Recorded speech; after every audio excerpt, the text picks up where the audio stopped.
Hindi late sa practice, pero late naman sa service. Wala talaga tayong pagpupuntahan talaga.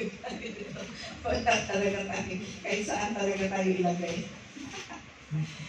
So, once again, good morning sa lahat, no? Are we blessed? Amen! Amen! So, can we open the slides? Okay. Bless na bless po ang lahat. Kumusta po? I'm so blessed na ang lahat ay naka-attend at nandito, no? Naka-adjust na po ba ang lahat sa ating bagong oras ng Divine Service? Amen! So, God bless everyone. Sa ating online Zoomers, no? Online viewers, good morning sa inyo. God bless you all. Bago tayo magsimula sa salita ng Diyos, are we ready? Amen! Amen! Are you ready for the Word of God? Amen! Amen! So, bago po sisimulan ang salita ng Diyos, sisimulan natin at ito sa mga konting katanungan. No? Pwedeng sumagot. Isa-isa lang ang sagot. Magtatawag ako. Huwag kang mahiya. Magtatawag ako o lalapitan ko ang ha? So, unang sagot. Ano yung tanong? So, unang tanong. Saan ba ito? Diyan? Hindi, sige tayo sa TV lang. Sa TV? Saan TV? Ito?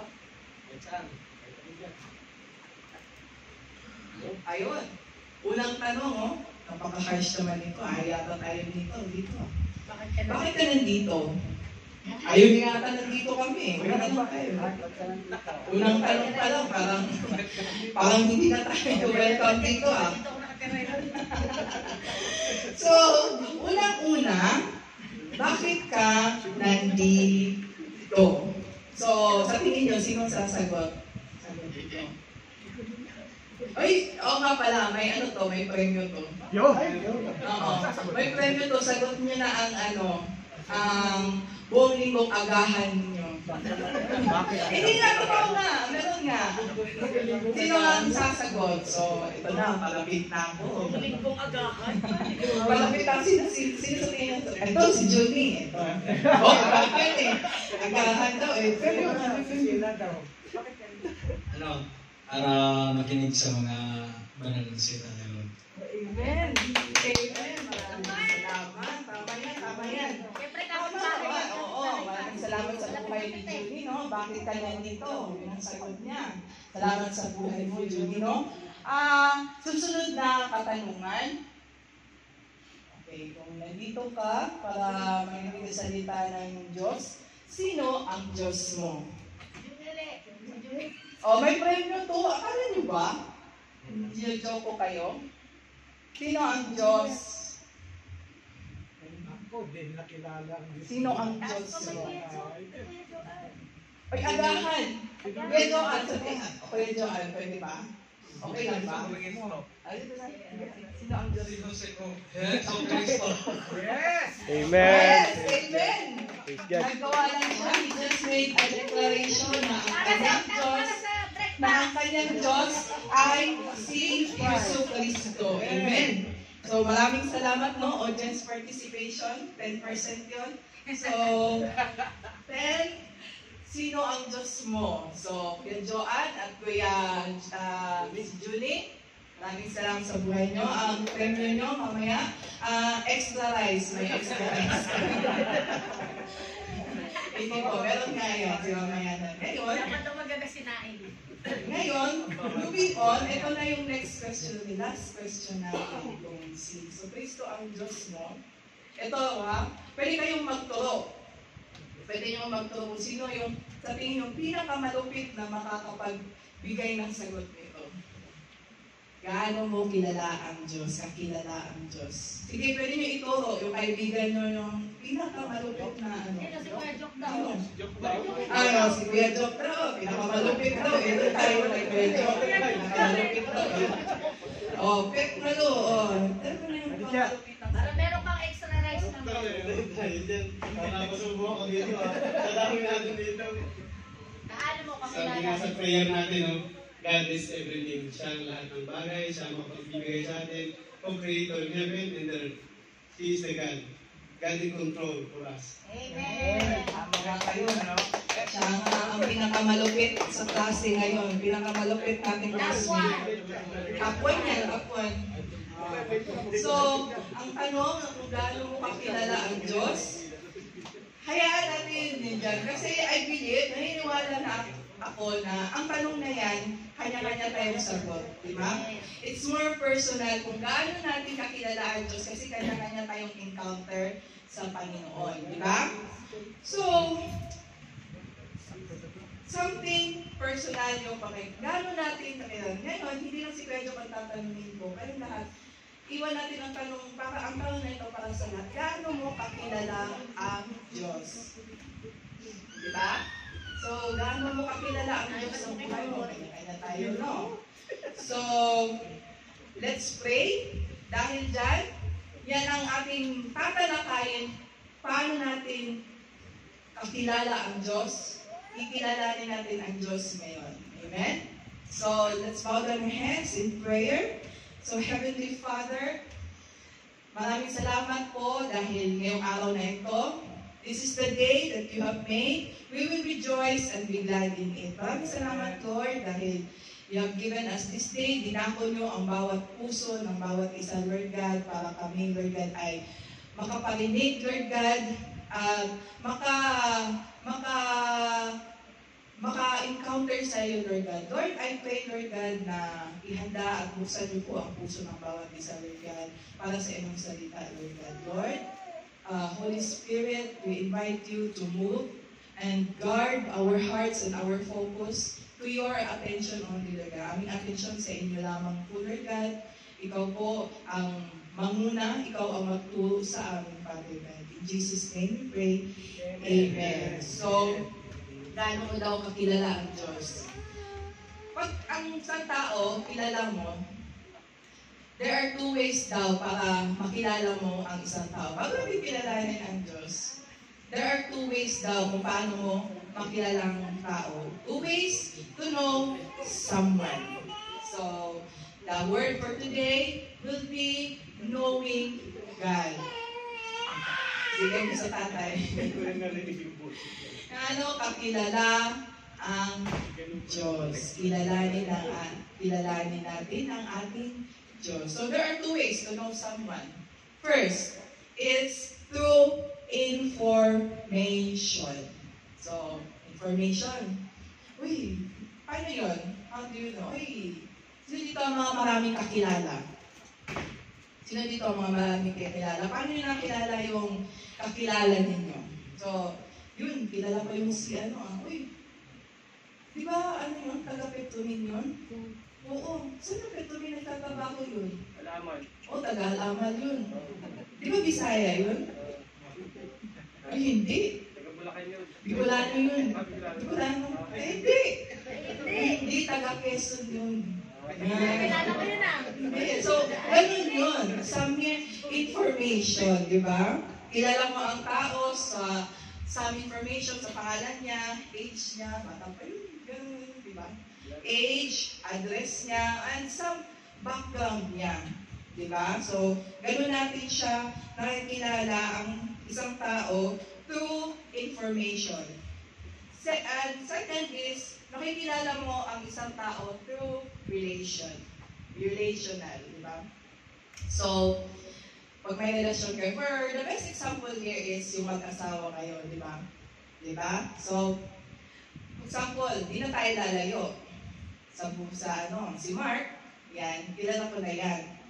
Mag-chat yan siya sa akin bago ako mag-out.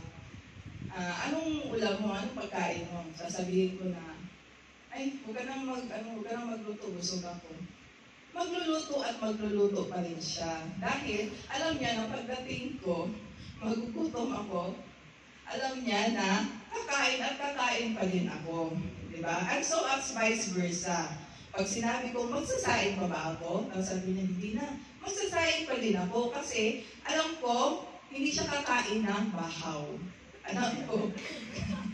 Alam ko, mahilig siya, malakas siya sa kanin. Kaya, you know someone through information. Yan, pag sasabihin niya na, nasaan ka na? Ay, hindi, mamaya na ako alauna uuwi. Ay, hindi.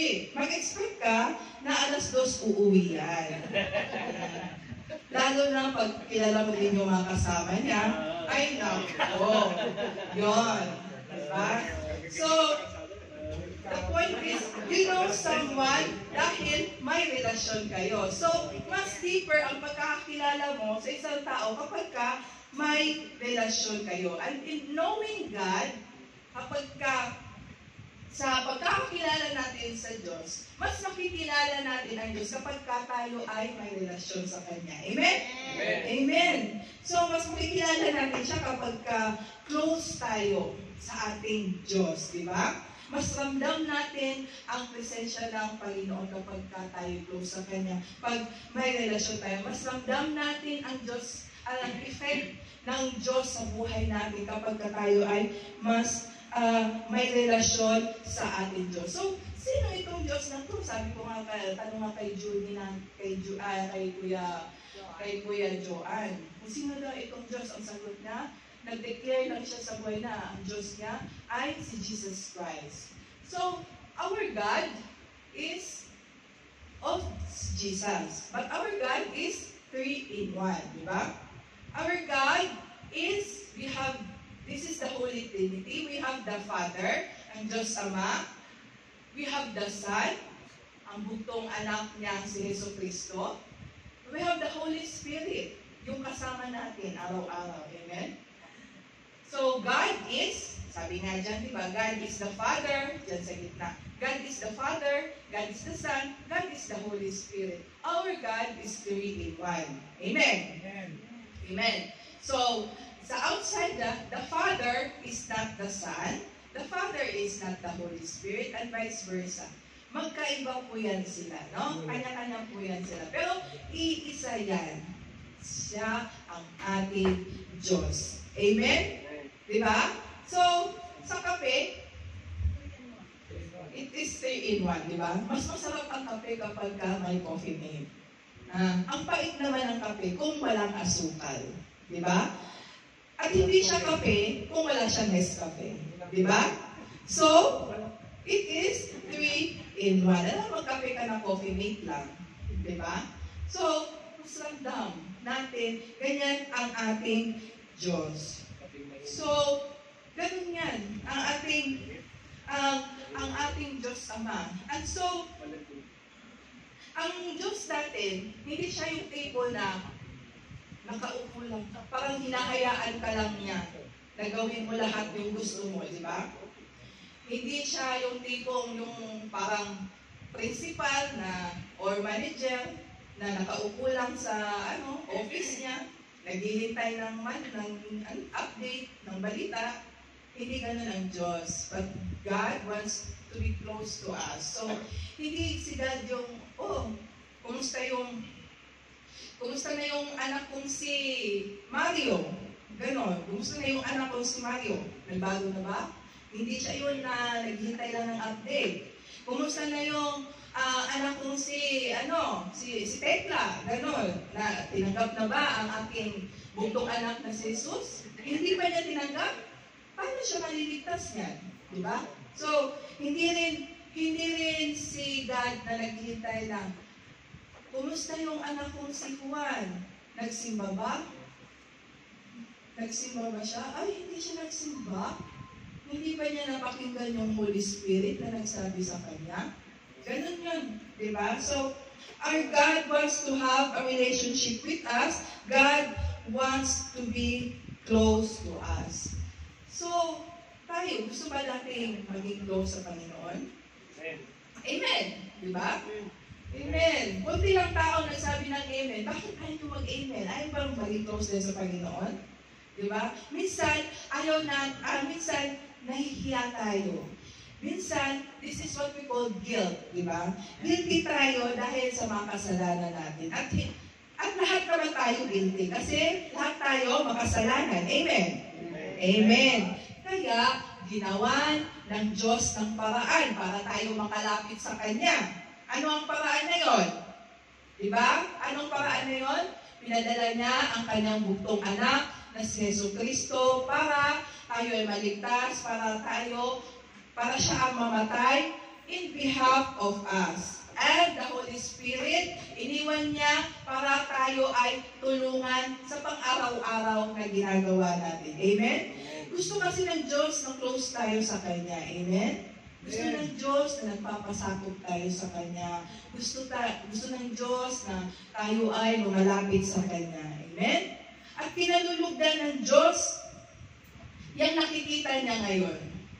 Ano ang nakikita niya ngayon? Ikaw nakikita niya ngayon. Ikaw na nakaupo dyan sa kinauupuan mo, nasa simbahan, natutuwa po ang Diyos dyan sa nakikita niya ngayon. Amen? Amen. Amen. Natutuwa ang Diyos sa iyo. So, tingnan mo yung katabi mo. Tingnan mo yung katabi mo. Kahit ganyan yung hilat siya niya, natutuwa ang Diyos dyan. Amen. Pinalulugdan niya ng Diyos. Ngayon, tingnan niyo yung nasa likod niyo. Huwag masyado lingon eh. Tulog ka. Tutulog ka. Baka, magising. So, ganon. Lahat tayo kinalulugdan ng Diyos. So, gusto din po ba natin na mapalapit sa Diyos? Gusto ba natin na makilala siya? Amen? Amen. So, our key verse today will be found in the book of Psalms. Psalms 103, verses 18 to 14. So, open your book, the book of Psalms. Nakita na po ba? Hindi na alam pa. Nakita yung Psalms. Baka hanapin mo yan sa katapusan, sa dulo ng Revelation, Baka hanapin mo yan sa New Testament. Psalms, makikita yan kasunod ng Genesis. Huwag ba kayo maniwala? Oo na, nagbabasa na kayo ng Bible. Oo, maraming salamat sa buhay nyo. Alam ka. Psalms 103. Psalms 103, verses 8 to 14. So, nandito naman po sa screen. So, may I ask everyone, pwede po ba natin itong basahin lahat? So, sabay-sabay po natin itong basahin, no? Okay lang po ba? In English. Basahin natin ito in English. So, there is, ito na po basahin natin sa screen. Kung kita nyo. Kita naman siguro. So, all together now, let's read the word of God in the book of Psalm 103, verse 8 to 14. 1, 2, 3, the Lord is compassionate and gracious, slow to anger, abounding in love. He will not always accuse, nor will he harbor his anger forever. He does not treat us as our sins deserve to repay, as according to our iniquities. For as high as the heavens are above the earth, so great is his love for those who fear him. As far as the east is from the west, so far he removed our transgression from us. As the Father has compassion on his children, so the Lord has compassion on those who fear him. For he knows how we are poor, he remembers that we are dust. Amen. God bless the reading of His word. So, unang-una, sino ang Diyos? Ano ang Diyos? Verse 8. He is merciful. He is compassionate. He is gracious. Slow to anger. He is abounding in love. Amen? So, ano po ba ang compassionate in Tagalog? Compassionate in Tagalog. Maawain, mahabagin. Oh, so in other translation, gano'n din, sabi, merciful. Gano'n din. Merciful. He is gracious. Parang itong tatlong to, they are synonyms. Magkasing kahulugan lang sila, no? Same meaning. Our Father, our God, is merciful. He is compassionate. He is gracious. Puno siya ng habag. Puspos sa kahabagan. Maawain. Puno siya ng kabutihang loob. He is gracious. He is gracious sa atin. Puno siya ng pagpapala sa atin, di ba? Yun ang Diyos. And then, Next, He is slow to anger. Ano yung slow to anger? Hindi basta-basta nagagalit. Diba? Hindi siya katulad sa atin na tinanong lang ng paulit-ulit, nairita na tayo. Diba? Pag ikaw tinanong ka ng paulit-ulit, ano ba? Ulit-ulit ka. Galit ka na agad, no? Diba? Ang Diyos, hindi siya ganyan. Hindi basta-basta nagagalit ang Diyos. Amen? Kahit gaano pa kalaki yung kasalanan mo, still, hindi nagagalit ang Diyos. Hindi katulad sa atin, nagutom. Gutom lang. Tayo nga, gutom, galit na, di ba? Hindi basta-basta nagagalit ang Diyos. Amen. But the point is, God still gets angry, di ba? Nagagalit pa din ang Diyos, lalo na sa kasalanan, di ba? Hindi siya galit. He's not angry of the sinner, the tao, pero galit siya sa kasalanan, di ba? Kaya naalala nyo yung story ni Noah, kung bakit winash out niya lahat, nagpadala siya yung buong mundo kasi nagalit siya. Talamak ang kasamaan dito sa mundo ng panahon na yun. Kaya nagpadala siya ng malaking baha, malaking dilubyo para ma-wash out, maalis yung kasamaan ng mundo. Ganon magalit ang Diyos. So, hihintayin ba natin magalit siya although He is slow to anger? No, huwag natin hintayin magalit ang Diyos sa atin, di ba? And He is abounding in love. Amen?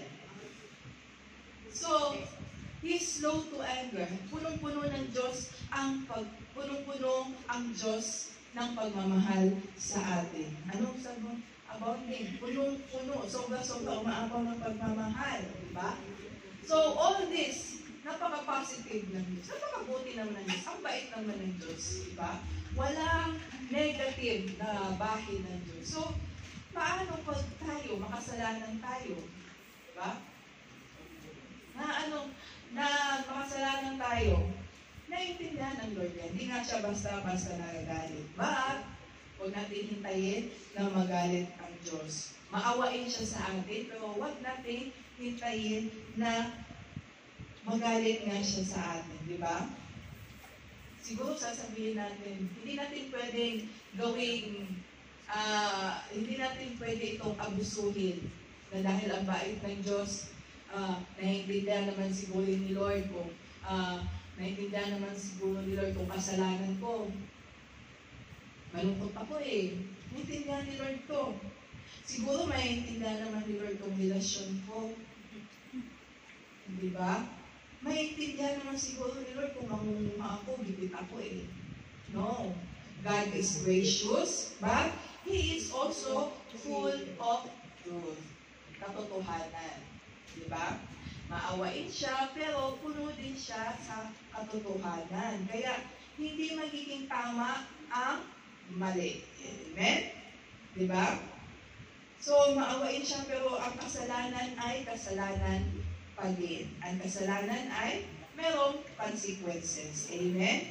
Kaya habang may panahon pa, baguhin natin yung mga pananaw natin sa buhay natin. Diba? Lumapit tayo sa Panginoon. Amen? Amen. He is abounding in love. Sobra-sobra. Umaapaw yung pagmamahal ng Diyos. Bakit sobra-sobra? Umaapaw. Because God is love. Sabi na sa kanta, siya ang Diyos ng pag-ibig. Hindi lang siya Diyos ng pag-ibig. Siya mismo ang pag-ibig. Siya ang kahulugan ng pag-ibig. Amen? Amen. God is love. So, that is who God is. He is compassionate, merciful, gracious, slow to anger, abounding in love. God is full of grace and truth. God is love. And then next, verse 9, He will not always accuse, nor will He harbor His anger forever. In Tagalog, hindi siya makikipagkaalit ng palagi.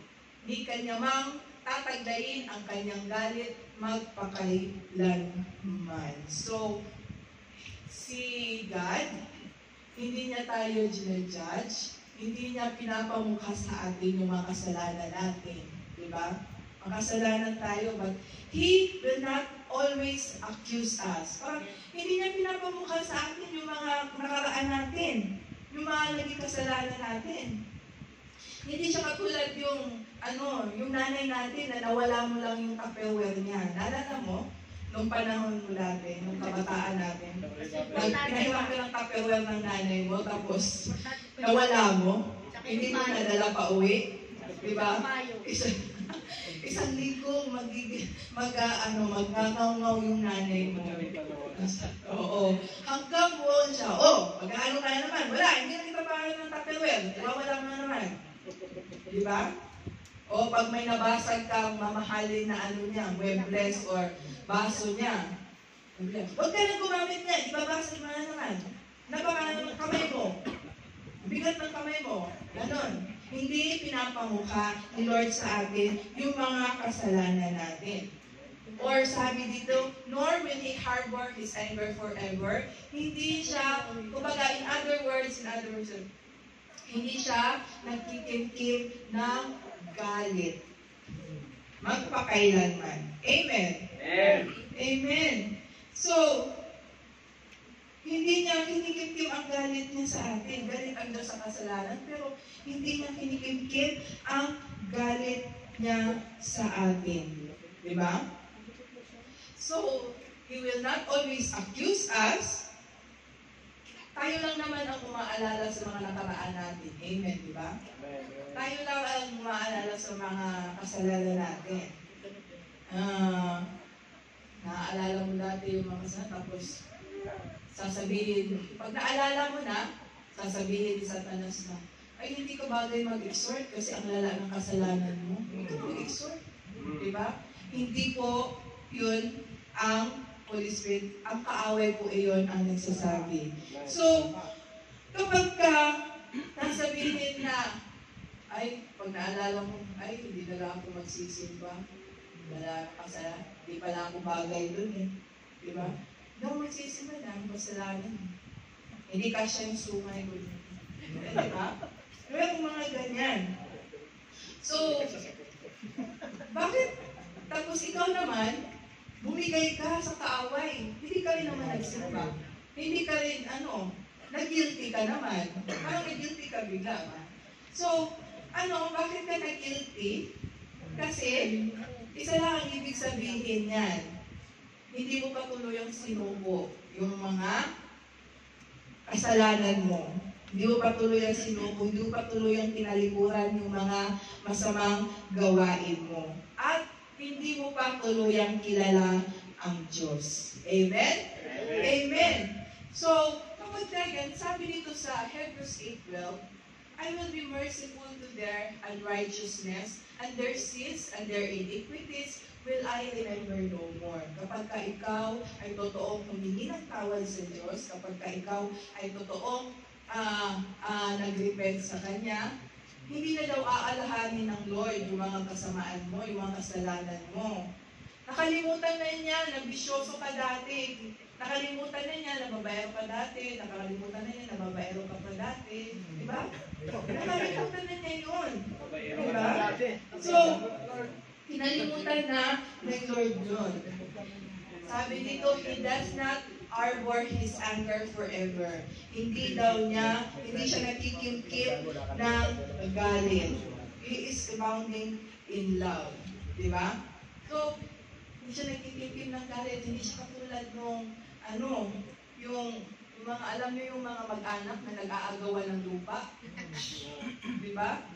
Yung mga naagawan, galit. Ikaw naman na inagawan, galit din. Namatay na yung nang-agaw, nakaburol na, galit ka pa din. Diba? Pero mga ganyan, nangyayari, diba? Dinamay mo pa yung buong angkan, galit ka din sa anak, galit ka din sa kapatid. Diba? Kasi, nagbabyado ka. So, hindi si Lord ganon, hindi siya nagkikimkim ng galit ang Diyos. So, dapat, alalahanin din natin. Napakabuti ng Diyos, diba? But we must remember na hindi porket hindi pinapamukha ng Diyos ang kasalanan mo, at hindi porket hindi siya nagkikimkim ng galit. Once again, pinapaalalahanin ko sa iyo, ang Diyos nagagalit pa din. Amen? Nagagalit ang Diyos, at huwag natin hayaan na tuluyang magalit ang Diyos sa atin. Habang may panahon pa, lumapit tayo at baguhin natin ang pananaw natin sa buhay. Amen? Amen. Amen. So verse 10, He does not treat us as our sins deserve or repay us according to our iniquities. Siya ay hindi gumawa sa atin ng ayon sa ating mga kasalanan, hindi gumantiman sa atin ayon sa ating kasamaan. So napakabuti ng Diyos. Amen? Hindi siya nagkikimkim ng galit. Hindi siya madaling magalit. At hindi niya tayo tinitreat bilang isang masamang tao, di ba? Bilang mga makasalanan. So, imagine mo nga yung mga, at alalahanin mo yung mga gawain mo, yung mga kasalanan mo, mga dati mong gawin. So, sa tingin mo, sa lahat ng mga kasalanan na yun, sa lahat ng mga nagawa mong mali, sa kapwa-tao at sa kapwa-Diyos, alalahanin natin kung ano man yun. Sa tingin mo ba, kung parang ngayon, sa tingin mo ba, deserve mo yung mga blessings mo yun ngayon? Sa tingin mo ba, deserve mo kung ano ang tinatamasa mo ngayon? Remembering yung mga kasalanan mo? No, di ba? Hindi natin deserve lahat ng kung nakuha natin, kung ano natin ngayon. Hindi natin deserve kumpara sa mga kasalanan natin. At totoong, kung hindi dahil sa Diyos, totoong sa literal na yung sinasabi, sa kampungan tayo pupulutin. Di ba? Sa kampungan talaga tayo pupulutin. Di ba? Sa dami ng kasalanan natin. At ang kasalanan, anong sabi sa Romans 6:23? Ang bayad ng kasalanan ay kamatayan. Di ba? So, bawat sa batas nga ng tao, di ba, may death penalty. Di ba? Sinusulong nila yan. Meron sa ibang country. Sinusubukan isulong ng Pilipinas. Death penalty. Dati, meron, di ba? Death penalty, bitay. Kasi nga, ganun ang batas. Kung may batas ang tao na ganyan, how much more ang batas ng Diyos, di ba? Ang sabi ng batas ng Diyos, the wages of sin is death. Diba? Ang kaya.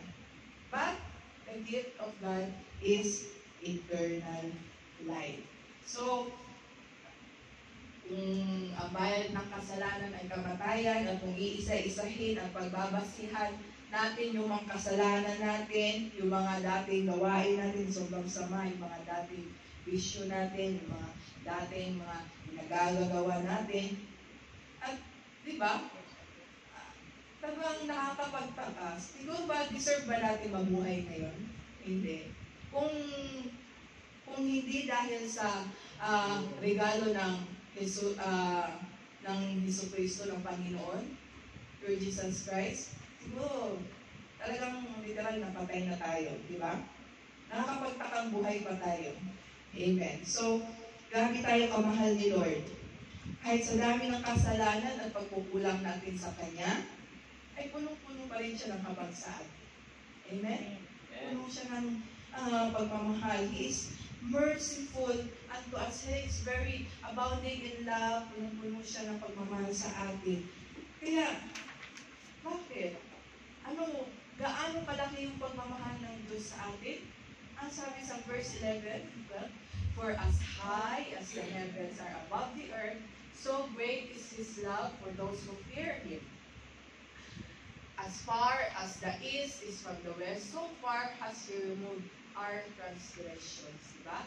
Sapagkat kung paano ang langit ay mataas kaysa lupa, gayon kalaki ang Kanyang kagandahang loob sa kanila na nangatakot sa Kanya. So, sino dito ang takot sa Diyos? Amen. Amen. Dapat lang matakot tayo. Amen. So, ang lahat ng anak ng Diyos ay may takot sa Kanya. Diba? So, bakit ganun? Lahat ng mga anak ng Diyos na lahat na nagtakot sa Kanya ay kinahahabagan ng Diyos. Diba? Sabi niya, gayon kalaki ang Kanyang kagandahang loob sa kanila na nangatatakot sa Kanya. Diba? So, bakit ganun na lang ang awa at pag-intindi niya sa atin? Dahil mahal niya tayo. At gaano kalaki ang kanyang pagmamahal, gaano kalalim ang kanyang pag-ibig ng Diyos, gaano kalawak? As far as the heavens above. So great is His love. So, ang ibig sabihin lang nito, hindi masukat. Diba? Hindi masukat. Sino man nakapunta ng heaven? Wala pa, diba? So, ang ibig sabihin nito, hindi masukat yung pagmamahal niya. Sino ba ang nakapagsukat ng langit papuntang dito sa lupa? Wala pa, di ba? So, ibig sabihin hindi masukat ang lalim at taas ng pagmamahal niya ng Diyos sa atin. So, ang takot na sinasabi dito, hindi yung takot na, ay hindi ako magsisimba kasi masusunog ako dun. Di ba? Ay hindi ako magsisimba kasi sa pintuan pa lang hindi kasya yung sungay. Di ba? Hindi ako magsisimba, natatakot ako, ihiya ako. Hindi ganun ang takot na sinasabi dito. Ang takot ng mga anak ng Diyos ay, ang takot niya na, ay yung hindi niya magawa ang kalooban ng Diyos. Amen? Ang takot na sinasabi dito ay makagawa ka ng mali sa harapan ng Diyos, di ba? Ang takot na sinasabi dito ay yung makagawa ka na hindi nakakalugod sa harapan ng Diyos. Yun ang takot na sinasabi. Yung takot kang magkasala. Yun ang sinasabi dito, di ba? So, ganon, hindi masukat ang pagmamahal ng Diyos sa atin. Kung paano niya inalis yung mga pagkukulang at kasalanan natin, kung paano niya winipe out, as far as from the east to the west. So, wipe out talaga from left to right. Inalis niya lahat ng mga kasalanan mo. From left to right, east to the west. So, ganun. Binago ka niya. Inalis niya ang iyong, ang ating mga kasalanan sa atin. Amen? Verse 13. As a father has compassion on his children, so the Lord has compassion on those who fear Him. So, sino dito ang mga tatay? Lahat naman dito, almost. Mga tatay, di ba? Mga anak na. Siguro naman, lahat ng mga anak nyo, siguro naman marunong matakot sa inyo, di ba? Di ba? May takot pa yung anak sa inyo? Di ba? So, ang relasyon nyo bilang isang mag-ama. At paano, kahit naman sabihin natin na magkasundo kayo, pero may takot pa din yung anak mo sa'yo. At lalo-lalo na yung mga anak na nakatikim na ng disiplina, yung mga anak na nakita na kung paano magalit yung tatay, takot yan sa tatay nila, di ba? Amen? So, dapat ganun din ang Diyos. Ganun din tayo sa ating Diyos. Marunong tayong matakot sa Diyos. Amen? So, kahit yung ganun yung mga anak natin, di ba? As a father, mga anak natin, kahit minsan sakit na sa ulo, minsan sinasagot-sagot ka, kahit pag titingnan mo, mapapailing ka na lang, di ba? Ano ba naging anak ko? Bakit saan ba ito nagmana? Di ba? Magpapatanong ka lang, pero mananaig pa rin yung pagmamahal mo sa iyong anak. Di ba? So, ganun din ang Diyos sa atin. Kahit tayo sakit na sa ulo, kahit tayo dami ng kasalanan, kahit tayo nagiging disobedient talaga tayo, rebelde tayo sa ating Diyos Ama, pero mananaig at mananaig pa din ang pagmamahal ng Diyos sa atin. Kung ang tao nga na ama, tatay ay marunong ay talagang totoong mapagmahal sa kanyang anak, how much more ang Diyos, di ba? At sabi dito, hindi masukat ang lawak at lalim ng ang kadakilaan ng pag-ibig ng Diyos. Amen? As far as the heavens above and as far as from the east to the west. Amen? So, magkakapagtaka ka, di ba? Ano nga yun? Si Lord? Ano nga ba yung si Lord? Recap natin, He is merciful, compassionate, gracious, slow to anger, always abounding in love. He does always accuse us. He is not He is not he does not harbor his anger forever. And He is like a father unto us, di ba? Bakit na lang gano'n yung pagmamahal ng Diyos sa atin at bakit gano'n na lang yung pag-ibig niya sa atin? Bakit gano'n na lang puno siya? Gano'n na lang kahabag, gano'n na lang ang habag niya sa atin. Di ba mga tao? Kasi sabi niya, for He knows that how we are formed. He remembers that we are dust. Sapagkat nalalaman niya na niya ang ating anyo. Kanyang inaalala na tayo ay alikabok. Alabok? Ano yung alabok? Ano yung alabok? Alam pala alikabok. Naalala niya tayo ay alikabok. So, tayo, tanggap-tanggap din. Tayo ay galing sa alikabok. Di ba? Amen. So, tayo, galing lang tayo sa alikabok. At alam ni Lord yun. Di ba? Ano ba ginagawa natin pag tayo nakakita ng alikabok? Pinapagpag natin. Pinapagpag natin, inaalis. Bakit natin inaalis? Wala eh. Ano ba pakinabang ng alikabok? Naglulumi lang. Ganun din tayo. Ganun lang din yung ano natin. Naglulumi, nagsasala. Dinudumihan lang natin ang ating mga pagkatao. Pero sa mga kasalanan na ginagawa natin. Yun lang ang ambag natin. Tayo ay galing sa alikabok. So, anong magagawa ng alikabok? Wala. Pinapagpag, inaalis. Kaya ganoon na lang, naiintindihan tayo ng Diyos. Kasi alam niya na we are from dust. At ang dust, alam niya na wala tayong kakayahan. Diba? Wala tayong kakayanan. At dapat, alam natin na wala tayong may pagmamayabang sa harap ng Diyos. Amen? Amen. Wala tayong may pagmamayabang. We are helpless. Tayo ay wala sa harapan ng Diyos. Amen? Kaya, minsan,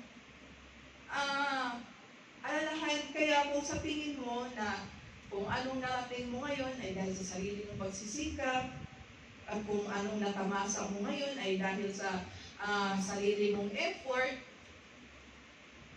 please be corrected na ang Diyos hindi po.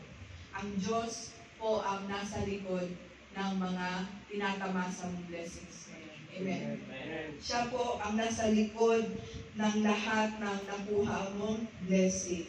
Kung ano ka ngayon, kung saan ka ngayon, kung anong nare-receive mo ngayon, siya ang may gawa niyan, siya ang may bigay niyan. Di ba? Amen. Amen. Siya ang naglagay ngayon kung saan ka man ngayon at kung anong narinig mo. Amen?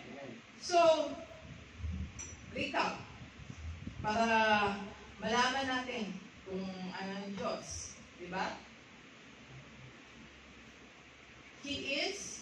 The Lord is compassionate. He is gracious. He is slow to anger. He is abounding in love. He will not always accuse, nor will He anger or harbor His anger forever. He does not treat us as our sins deserve or repay us according to our iniquities. For as high as the heavens are above the earth, so great is His love for those who fear Him. As far as the east is from the west, so far has He removed us our transgression. As a father has compassion on his children, the Lord has compassion on those who fear Him. For He knows how we are formed. He remembers we are dust. Amen. So, ang tanong ko ngayon, sinong aayaw sa Diyos na ito? Ayaw niyo ba sa Diyos natin? Amen? Napakabuti ng Diyos. Amen? Amen. Ang Diyos natin ay mabuti. Amen? So, tayo ay lumapit sa Kanya para mas ma-experience natin ang Kanyang kabutihan at kung sino siya. Kung tutusin, kulang pa yan. Kulang pa yung mga sinabi na yan. Kung sino at ano talaga ang Diyos. At mas makikilala mo siya kapag ikaw ay may relasyon sa Kanya. Amen. Amen. Amen. Lahat po ba tayo may relasyon sa Diyos? Amen. Amen! So, maraming salamat po sa lahat sa pakikinig. I pray lahat ay matulot na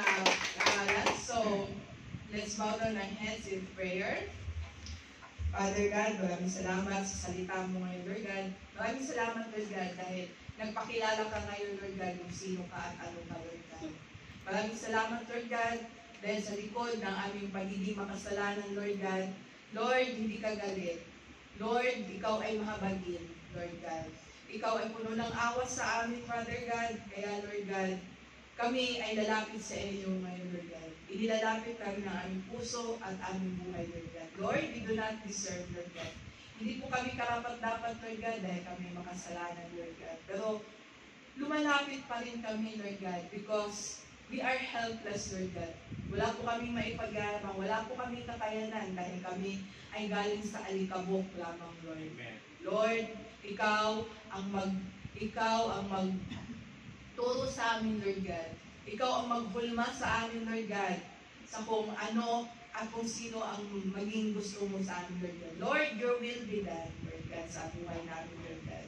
And I just pray, Lord God, para sa aking mga kapatiran, Lord God, na kung sino man ang nangangailangan, Lord God, ng financial, Lord God, Lord, punuin niyo po, Lord God. Provide for them, Lord God, ang kanilang mga pangangailangan ng financial, Lord God.